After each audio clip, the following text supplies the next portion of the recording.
குடும்பத்துல இருக்கிற பிரச்சனைகளை நினைக்கும் போது, அல்லது பொருளாதார சிக்கல்கள், பண கஷ்டங்களை நினைக்கும் போது, அடுத்து இருக்கிற இமீடியட் நெக்ஸ்ட் தேவைகளை நினைக்கும் போது, ஃபியூச்சரை நினைக்கும் போது, அல்லது நம்ம மாட்டிட்டு இருக்கிற சிக்கல்களை நினைக்கும் போது, நம்ம பட்ட அவமானங்களை நினைக்கும் போது, இன்னும் நிறைய நிறைய இதெல்லாம் யோசிக்கும் போது நமக்கு வர்ற ஒரு உணர்வு, ஒரு பயம், சமாதான குறைவு. இந்த பீஸ் ஆஃப் மைண்ட் ரொம்ப ரொம்ப முக்கியம் நம்ம வாழ்க்கையில. அமைதியா இருந்தாதான் சந்தோஷமா நம்ம லைஃப் அப்படியே போயிட்டே இருக்கும். இந்த மனதுல இருக்கிற சமாதானம் குறையும் போது ஒரு அலைக்கழிப்பு, படபடப்பு, மன அமைதியற்ற தன்மை எல்லாம் வரும். இது பயத்தை கொண்டு வரும், டிப்ரெஷனை கொண்டு வரும், கடைசியில தூங்க விடாது, சாப்பிட விடாது, பெரிய மனநோயாளியா நம்மள மாத்திரும்.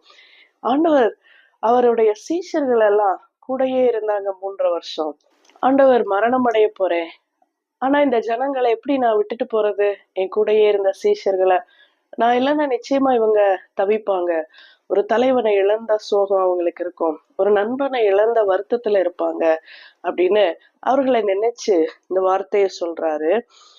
நான் போய் ஒரு தேற்றரவாளனை அனுப்புறேன், அவர் சகல சத்தியத்திற்குள்ள உங்களை நடத்துவார்னு சொல்றாரு.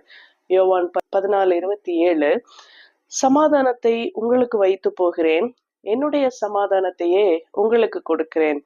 உலகம் கொடுக்கிற பிரகாரம் நான் உங்களுக்கு கொடுப்பதில்லை. உங்கள் இருதயம் கலங்காமலும் பயப்படாமலும் இருப்பதாக.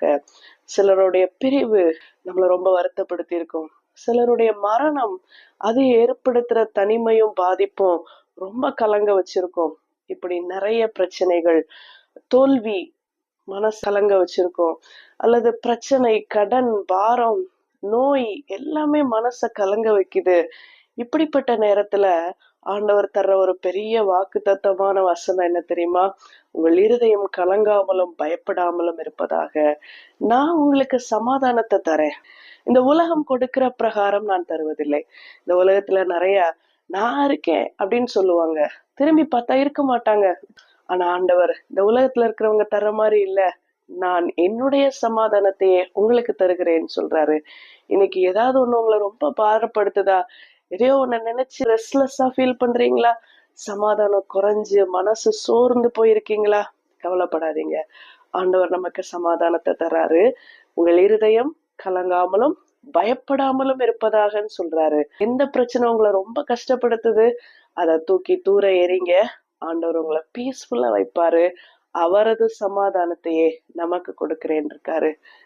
God bless you.